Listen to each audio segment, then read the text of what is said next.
भारत का प्राचीन इतिहास। विदेशी आक्रमण। हखमनी पारसी आक्रमण। हखमनी साम्राज्य ईरान में स्थित था। इसकी स्थापना साइरस द्वितीय नामक एक महत्वाकांक्षी व्यक्ति ने की थी। 558 से 529 ईसा पूर्व साइरस ने जेड्रोसिया के रेगिस्तान से होकर भारत पर आक्रमण करने का प्रयास किया था, परंतु उसे विनाशकारी असफलताओं का सामना करना पड़ा। मेगास्थनीज के अनुसार साइरस ने कभी भारत पर आक्रमण ही नहीं किया। इस मत से निर्याकस भी सहमत है। हिलनी के विवरण से ज्ञात होता है कि साइरस ने कपिसा नगर को ध्वस्त किया। एरिथ्रियन सागर, हिंद महासागर। दारा प्रथम 522 से 486 ईसा पूर्व। दारा प्रथम के समय से भारत में पारसी आधिपत्य के विषय में हमारा ज्ञान अपेक्षाकृत अधिक हो जाता है। सतुक का तात्पर्य सप्त सिंधु से है, जो आधुनिक पंजाब के पास स्थित रहा होगा, जिसे 7 नदियों का भूमि कहा जाता है। गदर से तात्पर्य गांधार से है। हेरोडोटस ने यह लिखा है कि दारा ने 597 ईसा पूर्व में अपने नौसेनाध्यक्ष काइलैक्स की अध्यक्षता में एक जहाजी बेड़ा सिंधु नदी के मार्ग का, जहां वह समुद्र में गिरती है, पता लगाने के लिए भेजा था। दारा प्रथम की मृत्यु के बाद उसका पुत्र जरक्सीज पारसीक साम्राज्य का शासक बना। पर्सिपोलिस से प्राप्त एक लेख से भारत के तीनों प्रदेशों गंधार, सतगु तथा सिंधु का स्पष्ट रूप से उल्लेख हुआ है। पारसीक संपर्क के फलस्वरूप भारत के पश्चिमोत्तर प्रदेशों में खरोष्टी नामक एक नई लिपि का जन्म हुआ, जो ईरानी आरमाइक लिपि से उत्पन्न हुई थी। मौर्य शासक के 2 अभिलेखों मनसेहरा तथा सब्बानगढ़ी में खरोष्ठी लिपि का प्रयोग मिलता है।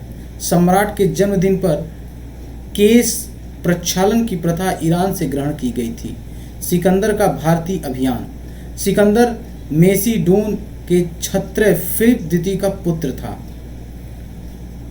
पिता की मृत्यु के पश्चात वह 20 वर्ष की आयु में वह राजा बना।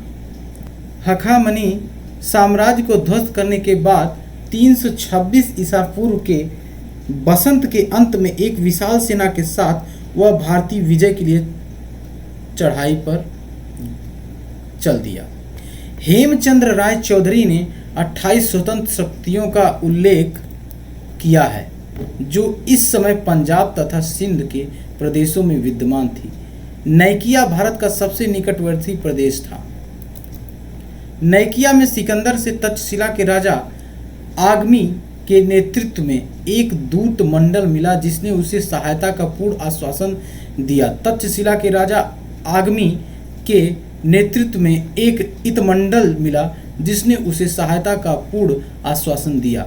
राजा ने सिकंदर को बहुमूल्य वस्तुएं तथा हाथी भेंट किए। किसी भारतीय नरेश द्वारा अपने देश के प्रति विश्वासघात किए जाने का यह लिखित इतिहास में पहला प्रमाण है।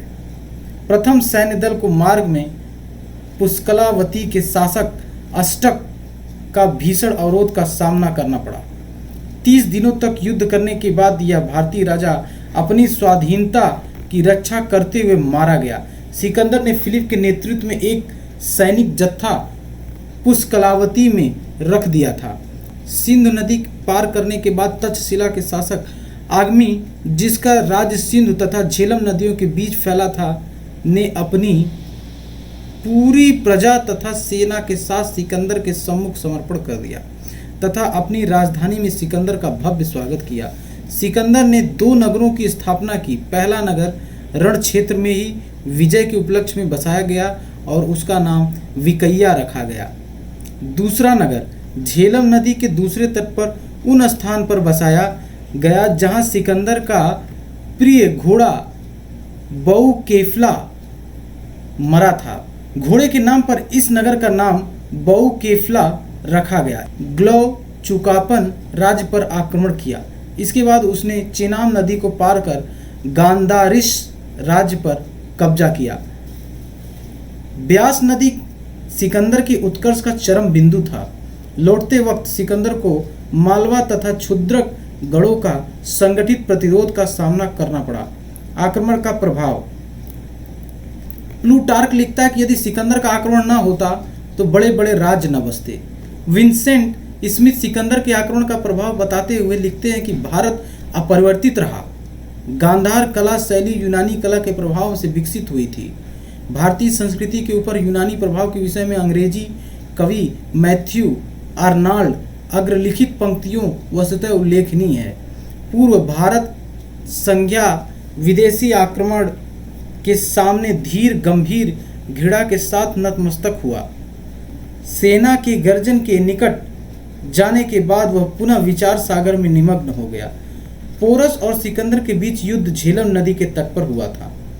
सिंधु नदी के पश्चिमी प्रदेशों को उसने संगठित किया और निकोतोर का वहां का छत्रप नियुक्त किया।